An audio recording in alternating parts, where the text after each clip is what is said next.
So this is a true story. Over the weekend I was doing the dishes and I took out these plastic cups, I stacked them, and then after I stacked them I couldn't get them separated. They were stuck together. I said, that's weird. So I put them down on the counter and the next morning they were still stuck together. So of course I Googled how to get cups unstuck and I found some advice that involved warm water and ice, and I thought to myself, that's kind of annoying, but eventually I was able to get these cups unstuck from one another, and I was thinking, there's got to be a better way. So what's happening here and how can we get cups unstuck?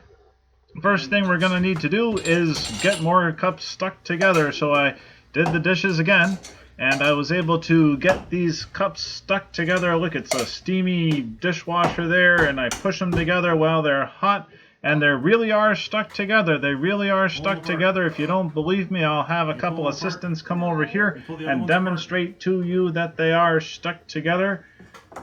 Get out of here and we'll try it again. I can't do this video. Alright, so what's going on and how can we understand this with air pressure? Is this a situation with thermal expansion? Well, the first thing I figured is that if it goes a hot and steamy situation that got these cups stuck together, why don't we just recreate a hot and steamy situation? So I made a sauna. I made a little sauna on top of the stove here. I have some boiling water, and then I have this thing and that thing, and we're going to make it really hot, and this could, I don't think it's going to damage the cups any, but it worked.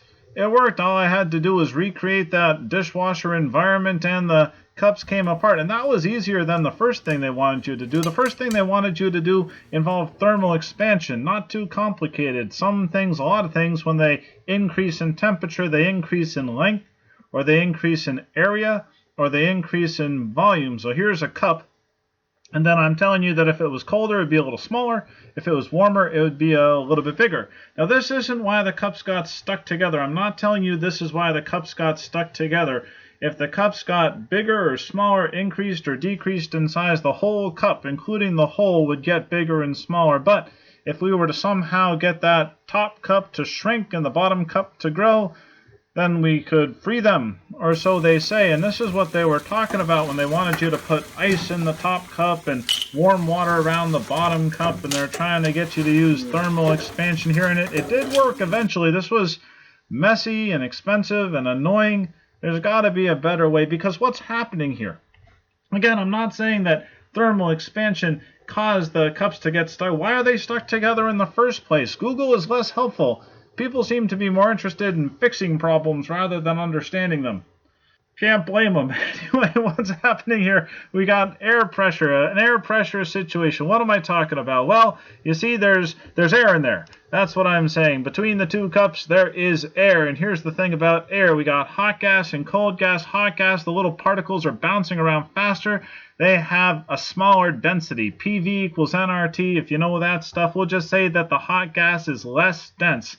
Agreed? Well, then we seal the container, and the thing about that hot gas is it cools off, and we've got some lazy gas molecules here. Not enough air in there, not enough air in there, not enough pressure in there. Can we say that? Not enough air pressure in there, and it gets worse. It gets worse. Look at this cup. It's got some moisture on the inside. It was steamy. It's got some moisture on the inside. What's going on there? There was water vapor inside the cup. And then the water vapor, when it cooled down, the water vapor turned to water. There's water in there. That means there's even less gas. No wonder we have such low pressure. So here's the deal. We need to get that low pressure. We need to get those lazy gas molecules. We need to get them excited.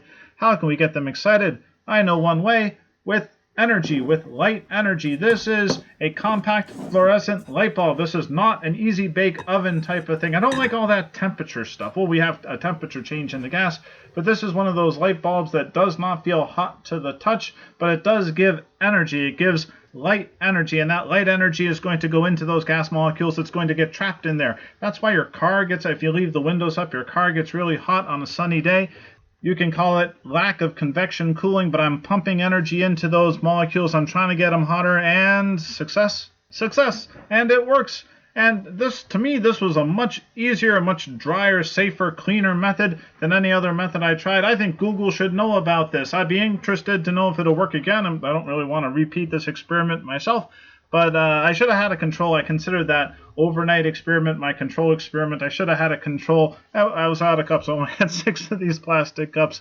So anyway, be careful when you do the dishes.